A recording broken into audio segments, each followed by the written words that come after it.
We appreciate it. We have our 2020 champion, Mardy Fish, and we have always a perennial top finisher, John Smoltz. Guys, welcome. Good luck this week. It's great to have you here. Mardy, we're going to start with you. Tell us how the game is and what the chances are. Game feels good. Hoping for a good start. I haven't really started off good at this tournament before. Last year, I only had 15 points during the first day, so hopefully just trying to hit a lot of greens, and the greens are super tough always out here, and a couple new greens out there too, so tough to kind of make a lot of putts. So hoping to hit the ball good and just give yourself a lot of chances and stuff, and just kind of get started. Again, I usually start pretty slow, so hoping to get off to a good start. John, how about you? I mean, you've been out here a few times.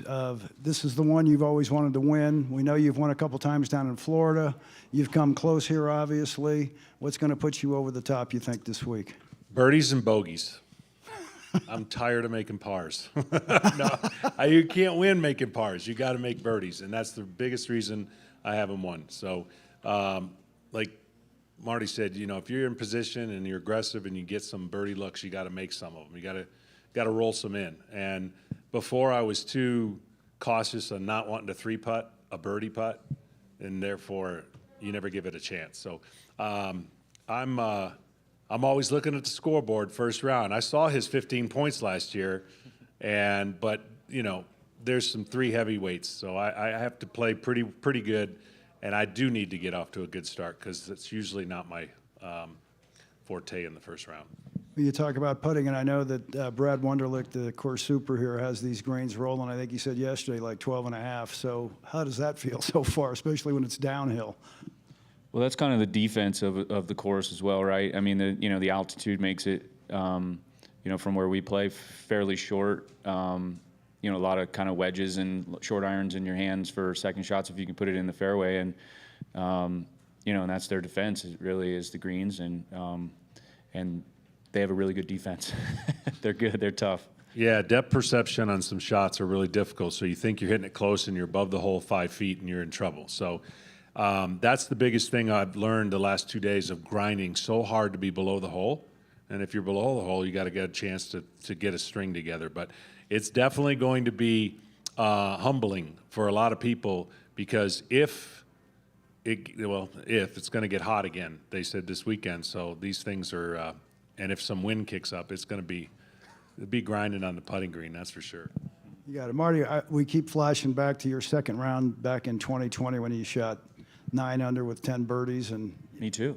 Yeah, there you go. Flashing back also. He wakes up to that as a reel in his morning, and when he gets a video. My alarm clock. My alarm clock just keeps going. Well, besides hitting it long, hitting great irons short, you were making a lot of putts that day, too. I mean, you were doing everything right, obviously. Yeah, blind squirrel. That's that one round that it all came together, right? And, certainly, obviously, I'll never forget that round and that tournament that year. And it was a weird year, obviously, with being COVID, but, the initial COVID year. But, that one's a special round for sure. Steph was talking about how nervous he is when he steps up to the tee. Oh, yeah. You guys have both won these celebrity tournaments. Are you guys feel a sense of nervousness when you get up there, or are you pretty calm? I do. I sort of hope that that we had driver on the first hole just because it's a bigger sweet spot than a driving iron that we sort of have to hit off the tee on number one there. For me, it's the wrong way as well. I play a cut. I'm a lefty, and I play a cut, so I'm hitting it the other way.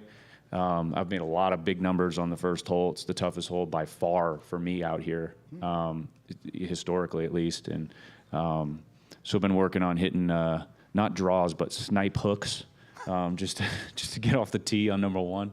So we'll see how it goes. Yeah, I've learned to, I've never been a really good first tee, let it go type of guy, especially if it is a driver. And I've learned how to be a little bit better with that over the years, playing in a bunch of tournaments. I think really the Champions Tour was where I was the most nervous I've ever been. And for reasons that don't make sense, but it's just kind of human nature when... Even baseball? I was never nervous in baseball. Baseball... World Series Game 7? No. No. That always was the best feeling in the world. Wow. But when you're on your own in a golf Number course, one in Tahoe is harder than Game 7 of the World Series? no, More nerve-wracking than Game 7 of the World Series? no. No, if we were teeing off and trying to place the holly in the first tee shot, that would be more nerve-wracking. But I've learned to try to simplify and not hit as many balls. Like I hit too many practice balls, and the next thing you know, you've hit so many shots, and you're past warm-up, and then you're trying to figure out your swing. So I literally these last 3 weeks went to Scotland, and in some of those courses they don't have a driving range. And I learned that I don't need to hit a lot of golf balls to be effective. And so that's the one thing this will be the least amount of practice swings that I take before a tournament.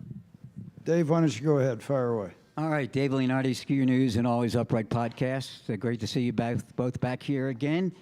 Last year I ran up after the presentations on 18 and was a little out of breath and was trying to make the point that those athletes who are able to manage their game, like a pitcher, like an NFL quarterback, like a tennis player, and see ahead, not just see and focus on what they're doing, but kind of make an overall view of what is happening in their competition, have been very successful. And 33 events here for, well, the previous sponsor, now American Century, extended to 2029, of course, everyone knows. There have only been 4 times, two by Jack Wagner, one by a place kicker and one by an NFL safety, that in their roles in professional sports did not have to manage a game as much as a pitcher, a quarterback, a tennis player. 10 major league wins, 10 wins by 4 different quarterbacks, 11 wins by pitchers. And I guess my question is, do you realize the ability and the talents you have, or is just something that's second nature to you? It's in your subconscious of how to manage a game. Well, I know for me, being a visual guy and on the mound, everything's visual. So the catcher's strike zone, the hitter, some ballparks you like, some you don't. Some golf holes fit my eyes, some don't. And so you kind of learn how to navigate that way. And look, I think the biggest thing about golf is if you know where your golf ball is going all the time, it's one thing. But if you're fighting your swing and trying to steer it, that's when you get in trouble.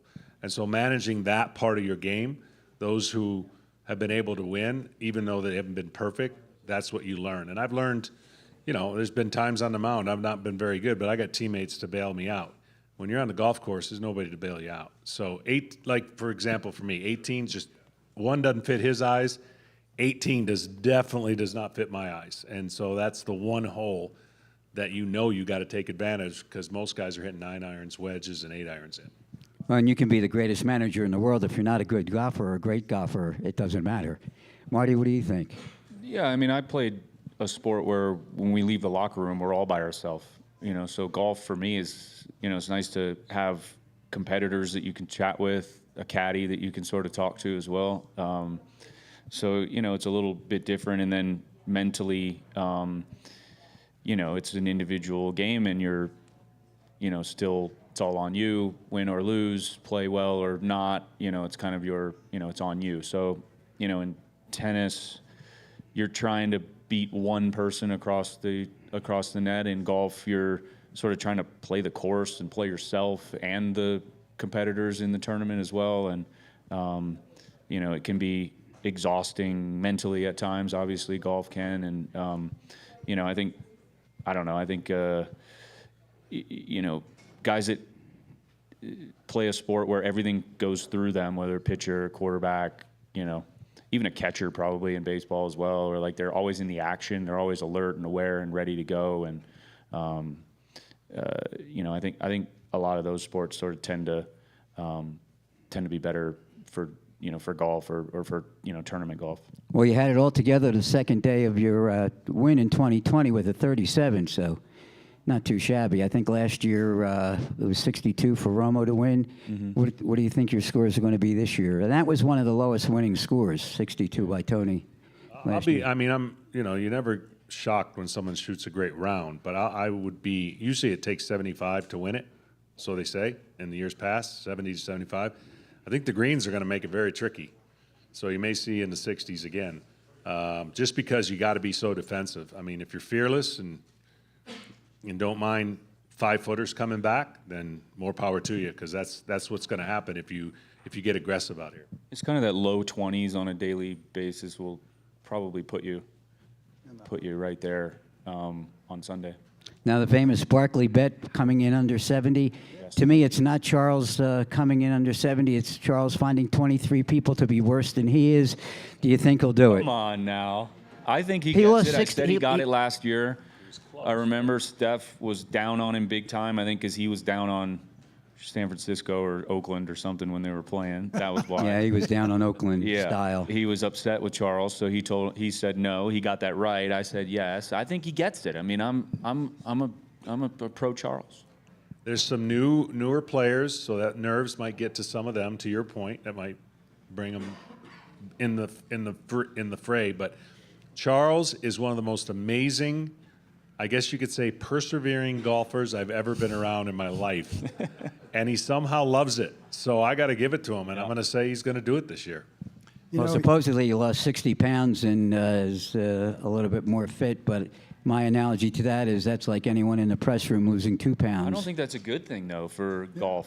I think you're supposed to be big, swing it. Well, then you better eat well tonight. I know. I've got a long way to go. Hey, well, Thanks again for your time. Great seeing you. Good luck on the golf course. Thank you. We'll hope to see you in here later this weekend. Yes, sir. to that point, Dave, thank you, our unofficial historian, for the tournament. Appreciate it. But, you know, I don't play golf. I don't understand the techniques of golf, but I can look back as a historian and, and teacher what happened in the past and relate that and try to tie these guys up, and it never works. all right. The history part works. Tying these guys up doesn't work. Jeff, get a chair up here for him, will you? I Right. mean, anyway, John, To be up here, to your point, which is a good one, Dave. Charles started off, it was like $100 to win $350. Last night it was $100 to win $170. So there's a lot of money over at the joints on Charles. Anyway, get up there and fire away. Got a question. Kendall from SB Nation. John, I know you talked about when you were during your baseball career, even if you missed a pitch, you could rely on your teammates. But a pitcher's mound is known as one of the most lonely places in all of sports, right? Especially given certain moments within a game. And knowing the individualistic nature of golf, do you find any direct correlations between a high leverage situation on the mound and being out on the course? Yeah, ironically, when I'm in the woods and trying to hit a 3-foot window, I'm really good at that. When you're on the mound, a lot of practice. You see a tunnel to the home plate, right? And yeah, you're on the mound by yourself. But anything you do is committed, you got a great chance. If you're sub-committed or half-committed, you get no chance. Same thing with golf. If you're not committed and you just say, I'll hit this, or my big thing is, like I've told, Greg caught for me early on, Olson, he's my caddy, and I told him a long time ago, don't ever say the word don't. Don't tell me, don't hit it left, don't hit it here, don't. That's a negative command that usually follows. The brain doesn't remember don't. So everything that we do is positively attacking this spot or hit it here. Same thing on the mound. They say things that they don't realize they're not smart. They'll say, hey, don't hang a slider to this guy. Yeah. Well, again, the brain doesn't hear don't, it just hears hang slider, and the next thing you know, you're hanging a slider. So I heard on some of the pitch comms that they have that they've got some explicitives that follow the command of throw a fastball, bury it, or, nasty. Or Yep. So just to I thought you reinforce. were talking about like cuss words. They're in there. Bleeping throw the fastball. Exactly. They're in there too. All right, cool. Thanks, John. Gentlemen, thank you both very much. We hope to see you in the media room Thank you, during the guys. weekend, and good luck out there. Thanks for your time. Thanks. Always appreciate it.